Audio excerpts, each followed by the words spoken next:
अस्सलामु अलैकुम वरहमतुल्लाहि वबरकातुहू। दोस्तों, मेरा नाम जमील अहमद ख़ान है and I welcome you all to my YouTube channel and I hope कि सभी लोग खैरियत से होंगे।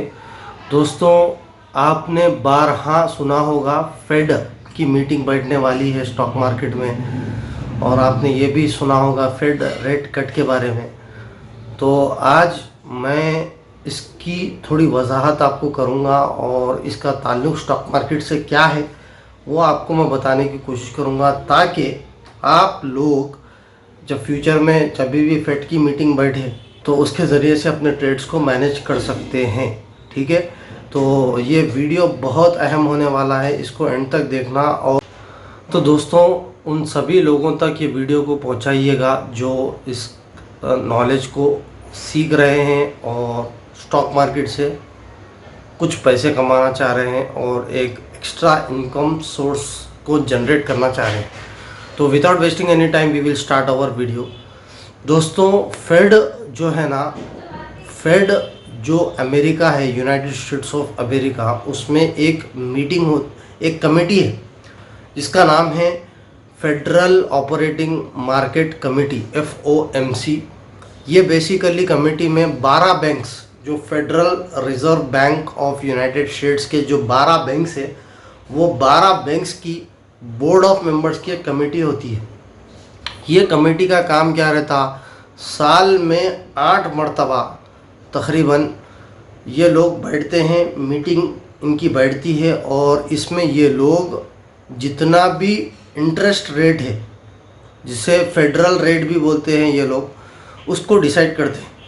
अब ये interest rate banks to banks भी होता है, commercial bank to reserve bank भी होता है, और बैंक्स टू कस्टमर भी होता है। रिज़र्व बैंक यानी कि जो मेन बैंक होता है उसको रिज़र्व बैंक बोलते हैं, जैसा कि हमारे पास RBI है, reserve bank of India. US में फेडरल बैंक बोलते रिज़र्व बैंक को। और उसके जो सबऑर्डिनेट्स है, जैसा कि हमारे पास HDFC है, ICICI है, SBI है, ये जो जितने भी बैंक्स है, ये जो कमर्शियल बैंक्स है, तो ये लोगों का ताल्लुक़ हमारे आम पब्लिक से भी रहता, और ये लोगों का ताल्लुक़ जो है बड़े बड़े बिजनेस ओनर्स जो फैक्ट्रीज चला रहे, जो इंडस्ट्रीज चला रहे, उनसे भी रहता। तो जो है ये लोग जब इंटरेस्ट रेट को डिफ़ाइन करते, वो क्या देख के इंटरेस्ट रेट को डिफ़ाइन करते कि इकोनॉमी कैसी चल रही मार्केट में, इकोनॉमी का जो स्टेटस है वो क्या है, स्टेबल है या ग्रोइंग है या डिप्राइविंग है। इकोनॉमी जो हमारे मार्केट की जो माइशत है, अगर उर्दू में बोलूँ तो वो कैसी चल रही, वो हिसाब से तमाम चीज़ों को मद्देनज़र रखते हुए ये इंटरेस्ट रेट को डिफ़ाइन करते हैं हर बार। तो जब इंटरेस्ट रेट अगर बढ़ के डिफ़ाइन करे पहले से, तो स्टॉक मार्केट में गिरावट आती। अब ये कैसा गिरावट आती, जब इंटरेस्ट रेट बढ़ जाता है तो लोन जो है हर बैंक को वो चीज़ फॉलो करना होता है। और जब भी फेड, जो US की फेड है, वो जब इंटरेस्ट रेट को डिफ़ाइन करती है, तो उसका रेप्लिका हर कंट्री के जितने भी बैंक्स वगैरह है, जितने भी रिज़र्व बैंक वगैरह है, वो लोग भी जो है अपने उसके हिसाब से सेट करते हैं अपने इंटरेस्ट रेट्स को। तो अगर फेड की रेट अगर बढ़ के आती है इंटरेस्ट रेट, तो उसका सीधा सीधा ताल्लुक़ स्टॉक मार्केट पे होता है, उसका सीधा सीधा इम्पैक्ट स्टॉक मार्केट पे होता है। वो कैसा होता, जब इंटरेस्ट रेट बढ़ के आएगा तो जाहिर सी बात है, इंटरेस्ट बढ़ने की वजह से लोगों की EMI बढ़ जाएगी, EMI का जो प्रोपोर्शन है वो बढ़ जाएगा, या लोग जो है लोन ही नहीं लेंगे। और बड़े बड़े बिजनेस ओनर्स, आपको खाली 0.5% दिखता, 0.25% दिखता, लेकिन जब वो FIIs DIIs की बात आ जाती तो वो करोड़ों और अरबों में उसकी जो प्रोपोर्शन है वो बढ़ जाता। तो जिसकी वजह से लिक्विडिटी कम हो जाती। अगर मार्केट में लिक्विडिटी कम हो गई, यानी लोगों के पास कैश नहीं रहा, इंटरेस्ट रेट बढ़ जाने की वजह से, इंटरेस्ट सारा पैसा सूद में जाने की वजह से अगर मार्केट में पैसा नहीं रहा लोगों के पास, तो लोग जो है स्टॉक मार्केट में इन्फ्यूज़ करना बंद कर देते, यानी पैसा पंपिंग होना बंद हो जाता, जिसकी वजह से स्टॉक मार्केट गिरना चालू हो जाती। और अगर इंटरेस्ट रेट फेड कम करती है, उसमें गिरावट करती है, कट करती है, तो जाहिर सी बात है जब इंटरेस्ट रेट कम होगा तो आपको कम ईएमआई देना पड़ेगा। कम ईएमआई देने की वजह से आपके पास लिक्विडिटी होती है और तमाम बिजनेस ओनर्स के पास लिक्विडिटी होती है। जिस जिस बिजनेस कंपनीज है वो लोग जो है अपने ईएमआईज को कम करने की वजह से इनके पास पैसा रहता, वो पैसा स्टॉक मार्केट में पंप इन होता है। स्टॉक मार्केट में पंप इन होने की वजह से स्टॉक मार्केट आगे बढ़ सकती और मे बी बुल रन भी आ सकता। ठीक है, तो हमको फेड की जो जब भी मीटिंग बैठती तो हमको अलर्ट होना पड़ता। अगर हमको ये मालूम होता है कि इंटरेस्ट रेट फेड की मीटिंग में ये तय पाया है कि पुराने इंटरेस्ट रेट से बढ़ जा रहा, तो मे भी हमारी स्टॉक मार्केट गिर सकती। तो जब भी गिर रही है स्टॉक मार्केट तो हमको भी जो है उस हिसाब से ट्रेड्स लेना पड़ेगा। और अगर आपको ये मालूम होता है, ये आउटकम निकल के आता है कि इंटरेस्ट रेट जो है ज़्यादा कर रही तो स्टॉक मार्केट गिरती है और कम कर रही तो स्टॉक मार्केट बढ़ सकती है। और उस वक्त हमको जो है भर भर के पैसा स्टॉक मार्केट में लगाना है और जो है प्रॉफिट्स को निकालना है। तो ये एक तरीक़ा होता है। अब मैं स्क्रीन पर जाकर आपको बताऊंगा कि वो फेड की मीटिंग का कैसा देखते, ताकि आपको और उसमें कब कब मीटिंग बैठने वाली है और वो सारा डेटा आपको मालूम होना चाहिए as a stock market trader.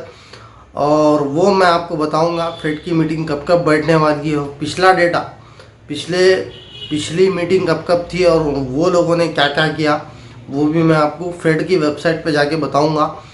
और साथ ही साथ जो है जब फेड की मीटिंग बैठने के बाद 1 महीने के बाद या 15-20 दिन के बाद हमारी आरबीआई की मीटिंग भी बैठती है, जिसमें रेपो रेट्स और रिवर्स रेपो रेट्स को डिफ़ाइन किया जाता। अब रेपो रेट क्या है? रेपो रेट का मतलब ये है कि अगर बैंक को कैश की ज़रूरत पड़ रही, बैंक के पास कैश नहीं है, तो बैंक जो है आरबीआई से पैसे उठाता, तो वो जब पैसे आरबीआई बैंक को देती तो एक काइंड ऑफ इंटरेस्ट रेट लगाती है, उसको रेपो रेट बोलते हैं।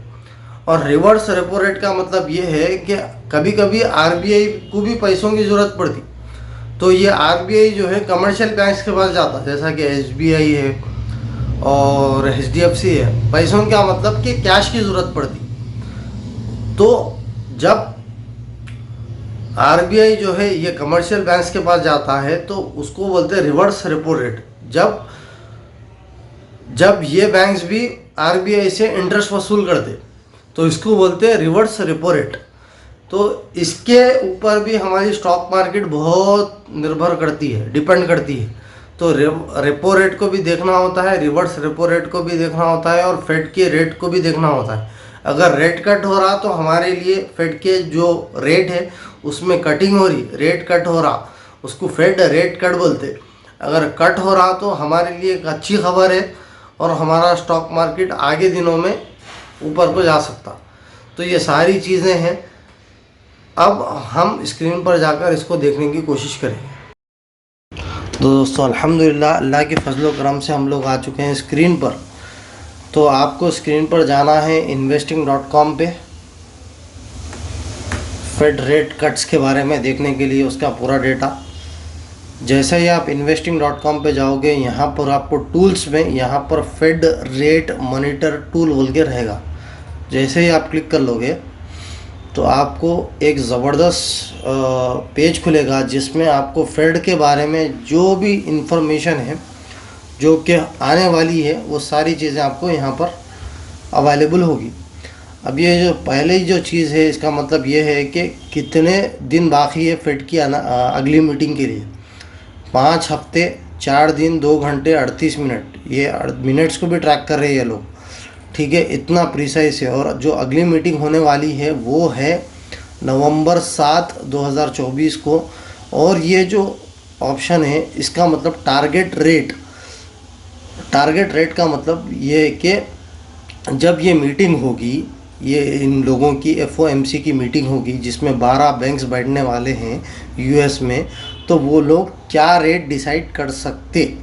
4.25 to 4.50% इतने लोग बोल रहे हैं।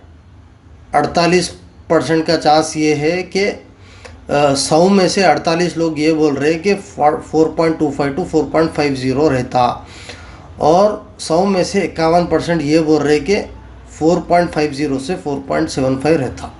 ये पूरा प्रोबेबिलिटी पर रहता दोस्तों। यहाँ पर आप देखो ये बार अगर आप देखेंगे तो 48 लोग 100 में से ये परसेंटेज बोल रहे और 100 में से 51 लोग ये परसेंटेज बोल रहे।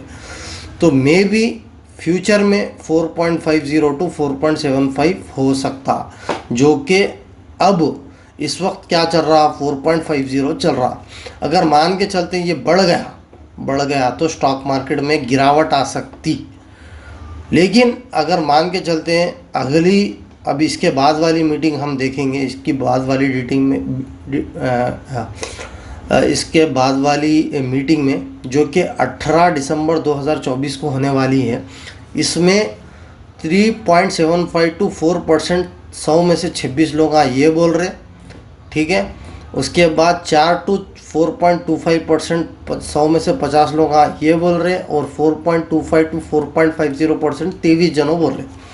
इसका मतलब ये है कि मे बी प्रोबेबिलिटी ये है कि फ्यूचर में स्टॉक में अगर फेड की रेट कट मीटिंग में, फेड की मीटिंग में इंटरेस्ट रेट कट कम हो जाएगा तो स्टॉक मार्केट बढ़ेगी तो हमको भी लेके बुल रन में हिस्सा लेना है, बुल रन में हिस्सा लेके अपने को पैसे कमाना है।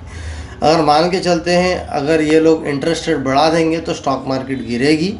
स्टॉक मार्केट गिरने की वजह से हमको भी अपने ट्रेड्स उसके अकॉर्डिंगली एग्जीक्यूट करना है। अब अगली मीटिंग होने वाली है अगली मीटिंग होने वाली है नवंबर 7, 2024 को। अभी पिछली मीटिंग हुई थी वो सितंबर 17 या 18 को, ये 10 दिन कुछ हो रहे। अगर पिछले मीटिंग के बारे में डेटा अगर आपको जानना है तो उसके लिए आपको जाना है फेड की वेबसाइट पे। फेड मीटिंग आप गूगल पे मारो तो यहाँ पर आपको जैसे ही आप ये पहली वेबसाइट पे आप क्लिक कर लोगे तो आपको हर साल का 2024, 2023, 2022, 2021, 2019 से लेकर अब तक का डेटा आपको यहाँ पर मिल जाएगा। 2024 का PDF, उसकी प्रेस कॉन्फ्रेंस, इन लोग आके क्या बोले वो भी आपको मिलेगा। और डीप जाना है तो आपको ये फेड के गवर्नर की स्पीच है, अगर आप देखो, अगर आप ये सुन सकते तो उतना सुनो। लेकिन हमारा क्या है, उतना टाइम हमारे पास नहीं रहता, तो हमको क्या देखना है, सिर्फ और सिर्फ कितना रेट कट करे या बढ़ाए तो कितना बढ़ाए। और मैं आपको ये बता दूं कि ये सिर्फ और सिर्फ डेसिमल्स में होता है। 4.50 से 4.25 या 4.75 अचानक से ये 1%, 2% ऐसा नहीं बढ़ाते। ये लोग सिर्फ और सिर्फ डेसिमल्स में बढ़ाते हैं, शून्य या आशार्य में बढ़ाते हैं ये लोग, ठीक है। उसके अकॉर्डिंगली स्टॉक मार्केट में छोटे डेसिमल से भी बढ़ा दिए तो स्टॉक मार्केट में इतनी बड़ी हलचल आ सकती, इतना बड़ा बुल रन आ सकता कि आप अंदाज़ा भी नहीं लगा सकते। क्योंकि वो छोटे डेसिमल में इतना अगर कम करे, छोटा डेसिमल भी कम करे इंटरेस्ट रेट, तो बड़े बड़े बिजनेस ओनर्स को, जो बड़े बड़े इंडस्ट्रीज चलाते हैं, जो बड़े बड़े बिजनेस ओनर्स है और ब्यूरोक्रेट्स है, इन लोगों को जो है अच्छा खासा पैसा, अरबों खरबों रुपए पैसे बच जाते हैं इन लोगों के। तो जिसकी वजह से ये लोग जो है स्टॉक मार्केट में बहुत सारा पैसा पंपिंग करते, पंपिंग करने की वजह से स्टॉक मार्केट बढ़ जाता, ठीक है। अगर ये लोग इंटरेस्ट रेट बढ़ा दिए तो इन लोगों को जाहिर सी बात है ज़्यादा EMI देना पड़ेगा, जिसकी वजह से इन लोगों के पास पैसा नहीं बचता। पैसा नहीं बचने की वजह से स्टॉक मार्केट में पैसा नहीं आता, स्टॉक मार्केट में पैसा नहीं आता तो स्टॉक मार्केट गिरने लगती, ठीक है। ये सारी चीज़ें, अगर आपको प्रेस कॉन्फ्रेंस भी सुनना है तो वो भी सुन सकते, PDF पढ़ना है वो भी पढ़ ले सकते, जो करना है आप इसमें कर सकते पिछले प्रीवियस मीटिंग्स में, ठीक है। और अगली मीटिंग जो होने वाली है वो नवंबर 6-7 को होने वाली है। उसके बाद दिसंबर 17-18 को एक मीटिंग होने वाली है। इसके लिए जो है इसके लिए अभी 2 महीने मैं समझता हूँ। अब अगर आप यहाँ पर आ जाओ, इन्वेस्टिंग में आ जाओ, तो यहाँ पर एक छोटा टेबल है जहाँ पर आपको तमाम कंट्रीज़ के जो इंटरेस्ट रेट है वो, और अगली मीटिंग, क्योंकि ये लोग जब फेड वाले बैठते उसके 10-15 दिन के बाद हर कंट्री के जो गवर्नर से, फाइनेंशियल गवर्नर से और बोर्ड ऑफ मेंबर से जो इकोनॉमी को चलाते, वो लोग भी बैठ के डिस्कस करते, और डिस्कस करके इनके अकॉर्डिंगली ये लोग भी सेट करते रेपो रेट्स और reverse repo rates. Repo rates का मतलब ये है कि अगर आरबीआई किसी कमर्शियल बैंक को लोन देता है तो वो जो इंटरेस्ट रेट लगाता है लोन पे उसको रेपो रेट बोलते। और अगर कभी कभी आरबीआई को भी पैसों की ज़रूरत पड़ती, कैश की ज़रूरत पड़ती, तो आरबीआई क्या करता है, ये छोटे मोटे बैंक से जैसा कि एचडीएफसी है, एसबीआई, उनसे लोन लेता है। तो जब ये लोग भी इंटरेस्ट आरबीआई से वसूल करते उसको रिवर्स रेपो रेट लगाते। तो ये रेपो रेट और रिवर्स रेपो रेट के ऊपर भी हमारी स्टॉक मार्केट, जो इंडियन स्टॉक मार्केट है, वो भी डिपेंड करती है। अगर रेपो रेट बढ़ गया तो स्टॉक मार्केट घटता, और अगर रेपो रेट कम हो गया तो स्टॉक मार्केट भी कम होता। और ये रेपो रेट की वजह से हमारा और आपका, जो मैं और आप जो है बैंक से लोन लेते हैं, तो वो लोन्स के इंटरेस्ट रेट्स भी इसी पर डिपेंड होते हैं। अब प्रेजेंटली जो according to the guidelines of RBI, जो इंटरेस्ट आरबीआई लगा रहा है और हमारे बैंक्स हमको लोन के ऊपर लगाते हैं, वो 6.50% है। और मे बी अगर ये 6.50 बढ़ के 6.55 भी हो गया या 6.60 भी होगा तो अच्छी खासी करेक्शन हमको देखने को स्टॉक मार्केट में मिल जाती।